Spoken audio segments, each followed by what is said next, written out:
자, 모두들 반갑습니다. 강태공입니다. 자, 금일은 로봇 규제 완화 소식에 바닥에서부터 쓸어 담은 로봇 대장주 이 기업, 자, 로보티즈보다 더 오릅니다. 라는 내용을 가지고서 방송을 시작해 보려고 합니다.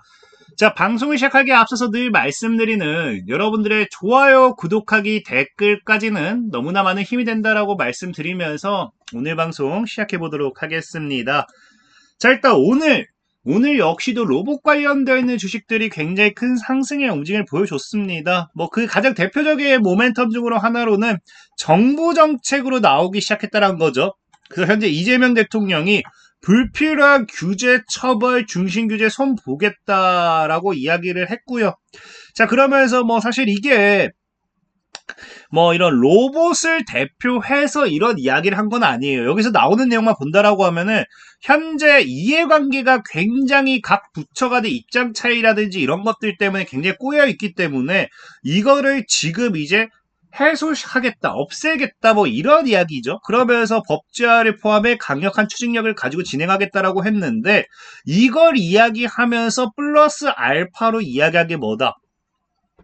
세계 각국이 인공지능이라든지 모빌리티, 바이오, 헬스 같은 미래 산업 분야에서 주도권을 획득하기 위해 정말 치열하게 경쟁하고 있다면서 위기는 언제나 있지만 중요한 건 우리나라도 이런 부분의 경쟁에 있어서 불필요한 규제들 때문에 한다. 이 오히려 산업들이 더 발전하지 못한다라는 거예요. 그래서 실질적인 미국 같은 경우도 우리가 로봇이나 자율주행 이런 것들만 본다 하더라도 규제가 보다 많이 우리나라보다 더 많이 완화되어 있죠. 자, 그러다 보니까 사실 지금 여기서 기대가 되는 게 뭐다? 인공지능, 모빌리티, 바이오 헬스 이런 다양한 얘기를 했습니다. 자, 그럼에도 시장에서는 일단 로봇을 중심으로 일단은 받아들이는 모습이었고요. 실질적으로 오늘의 상한가 관련되어 있는 종목들을 본다라고 하면은 로봇에서 한 발 더 나아가 뭐다? 콜록 모빌리티 우선주, 한라캐스트, 콜록 모빌리티, TPC 글로벌 얘네들이 다 뭐로 연결되어 있는 기업들이냐? 지금 이제 자율주행 쪽이란 겁니다. 실질적으로 콜록 모빌리티 같은 경우도 일단 모빌리티가 붙죠. 그래서 과거에 그룹에서 모빌리티 그룹으로 사명을 변경했는데 그때도 나온 게 뭐다? 모빌리티를 붙인 회사들은 주로 자동차 부품사이거나 자율주행 소프트웨어를 개발하면서 모빌리티, 자율주행으로서의 사업을 추가 확대라는 영역이다. 자, 한라캐스트 같은 경우도 자율주행 로봇 규제 완화 소식에 과거에 수혜를 받았던 자율주행 로봇 관련되는 반사익 수혜줍니다. TPC라든지 TPC 글로벌 같은 경우도 오늘자 보면 알겠지만 자율주행 로봇 규제 완화에 대한 기대감으로 가고 있다. 그러니까 사실상 오늘 급등하고 상한가하고 좀 주목받던 종목들은 자율주행 로봇 쪽으로서 반사익을 받는 기업들이에요. 로보티즈 이런 기업들도 사실 여러분들이 로봇 관련되어 있는 로보티즈 다양한 기업을 알겠지만 실질적인 로보티즈 같은 경우도 최근에 급등했던 이 로보티즈조차도 과거에 자율주행 로봇 관련되어 있는 특허를 가지고 가면서 자율주행 관련되어 있는 반사익을 가지고 갔죠. 그러니까 지금 시장은 여러분들이 조금을 이해하셔야 되는 게 기존의 첫 번째로 노란봉투법을 통해 가지고 지금 이제 협동 로봇 관련되어 있는 부분으로서 관련주들이 움직임을 보여줬다라고 하면은 이제는 뭐를 통해서 이 움직임을 보여주느냐? 방금 얘기했던 정부 정책을 가지고서 자율주행 로봇으로서의 움직임을 보여주고 있다는 거예요. 그러니까 시장의 수급이 협동 로봇으로 시작해서 자율주행 로봇으로 넘어가는 우리가 예전에 예를 든다고 하면은 같은 제약 바이오 테마가 올라가겠지만 치매가 올라갔다가 그 다음에 그 항암 치료제가 올라갔다가 이런 것처럼 같은 테마 안에서도 섹터는 분명히 다를 수 있기 때문에 지금은 이제 협동 로봇이 못 올라간다 이렇다기보다는 숨고르기 이후에 자율주행 로봇으로 좀 수급이 넘어오는 전체적인 로봇 테마의 강세장이다라 좀 보시면 좋을 것 같아요. 특히나 지금 이제 이 자율주행 같은 경우는 지금 또 만약에 이게 탄력을 받아준다라고 하면은 하반기까지도 쭉쭉쭉 또 올라갈 수 있는 게 뭐냐고 하면은 최근에 이제 여러분들 알겠지만 테슬라가 다시 한번 강세를 보이기 시작했어요. 7개월 만에 7개월 만에 이제 과거 고점대, 저항대 돌파 못했다가 재돌파가 나오죠. 재돌파가 나오면서 추가적인 상승에 대한 기대가 굉장히 많이 나오면서 장기 성장 기대가, 모멘텀, 호재가 굉장히 지금 많다라고 이야기를 해요.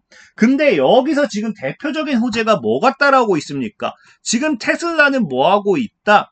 로봇 택시를 통한 최근에 앱을 배포를 시작하면서 미국의 영업을 본격적으로 확대한다라고 하면서 로봇 택시 관련되어 있는 반사익이 굉장히 크게 자리 잡고 있다는 겁니다. 내년부터 본격적인 로봇택시를 상용화할 거다. 중국 내에서도 이미 자율주행 4 레벨의 로봇택시를 출시한다라는 이야기가 나올 만큼 시장에서는 지금 이제 로봇택시 관련되어 있는 이런 부분이 굉장히 크게 올라오고 있다는 겁니다. 특히나 이 로봇택시 관련되어 있는 부분이 앞으로에 얼마나 기대가 되면, 전에도 얘기했죠. 돈나무 언니는 이 테슬라를 몇 배로 보고 있다. 5년 후에 테슬라의 주가는 15배는 더 상승할 거다. 뭐 때문에? 로봇택시 덕분에. 그래서 지금 2029년도에는 테슬라 주가가 2,600달러의 가치를 창출할 것을 예상하고 있고, 이게 15배 수준이다. 그래서 지금 향후 5년 이내에 이렇게 바라보고 있기 때문에 지금 당장 로봇택시가 상용화되는 이 시점부터는 엄청난 성장 기대감이 생길 수밖에 없다. 이걸 여러분들이 잘 알고 가셔야 돼요. 그래서 아까 얘기했다시피 협동 로봇 관련된 시장 규모도 좋지만 우리나라, 그러니까 노란봉투법 때문에라고 표현해. 그렇죠. 노란봉투법이 통과가 되면서 우리나라에만, 전 세계적인 협동 로봇 시장이 크다 작다를 얘기하는 게 아니라 우리나라에서만 단발적으로 협동 로봇 시장이 순간 올라왔어요. 자, 그리고 이제 뭐 하고 있습니까? 그리고 이제 이 자율주행 로봇으로 이렇게 넘어오고 있기 때문에 저는 오히려 지금 자율주행 로봇에서 오히려 더 큰 기회 시장을 노리는 게 맞다라고 저는 개인적으로 좀 생각해보고 있고요.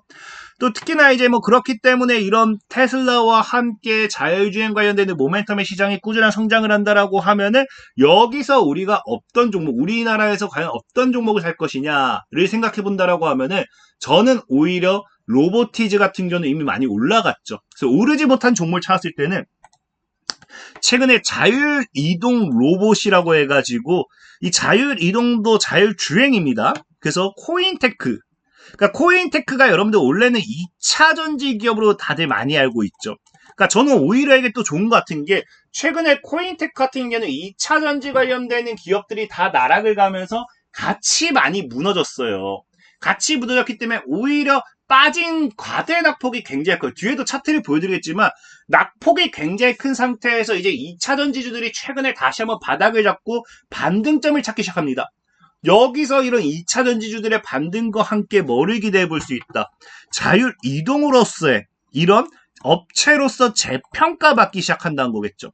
그래서 실질적으로 코인테크 같은 경우는 최근에 재평가받는 게 아니라 과거부터 뭐 한다? 스마트 무인 자동화 장비를 개발을 하면서 코인테크가 오히려 여러분들이 좋아하는 노란봉투법과 함께 같은 반사익을 받을 수 있는 게 뭐다? 이제 이 노란봉투법을 통해서 우리는 무인 자동화 장비에 투자를 하잖아요. 거기서도 코인테크가 사실 반사익을 받을 수 있고, 여기 플러스로 이런 자율주행 관련되어 있는 3D 카메라로 이제 시스템 자율주행 방식을 적용해 물류 자동화 아이템, 자율주행으로 이송하는 제품, 이런 자율주행 로봇 관련되는 반사익을 갖는 게 코인테크다라는 거예요. 그래서 실질적인 지금 이 코인테크의 차트만 본다 하더라도 어떻다? 지금 제가 방금 아까도 얘기했지만 차트가 이제 실적만 본다 하더라도 어떻다? 2차 전지 때문에 무너졌다가, 자, 24년도 보통 2차 전지 관련된 실적들이 굳건히 받쳐주다가 깨박살 났습니다. 그래서 이번 연도에 2차 전지가 회복돼주면서 자율주행, 물류, 로봇 이런 것들에 대한 반사이익이, 실질적인 실적은 엄청나게 증가를 당장 눈앞에 보여주는 계약은 크게 없어요. 계약은 없지만 이게 앞으로 또 증가하겠죠. 자, 그러면은 여기서 기대되는 추가 실적은 어마어마하다라고 저 좀 생각해보고 있습니다. 그래서 지금 이제 우리가 차트로만 본다 하더라도 코인테크 차트 어때요? 굉장히 바닥이죠. 그러니까 2차 전지주들 오를 때 단기간에 올랐다, 2차 전지주 무너지고 시장 무너지니까 그대로 그냥 내리세기 막았습니다. 그렇다고 해서 이 기업이 엄청난 악재가 있는 건 아니고 2차 전지주들이 무너지니까 함께 무너졌던. 그래서 최근에 차트를 보면 아시겠지만 전체적인 이평대를 다 뚫어냈어요. 그래서 저는 현재 이 구간에서 여러분들이 잘 모아간다라고 하면은 코인테크 같은 종목이 오히려 3배, 4배, 10배도 올라갈 수 있는 그런 종목이 되지 않을까 좀 생각해보고 있습니다. 그렇기 때문에 코인테크 같은 종목들 여러분들 한번 잘 눈여겨보시라 말씀드리면서 오늘 방송 마무리하도록 할게요. 자, 지금까지 강태공이었고 여러분들 좋아요, 구독하기, 댓글까지 너무나 많은 힘이 된다 말씀드리면서 자, 모두들 안녕!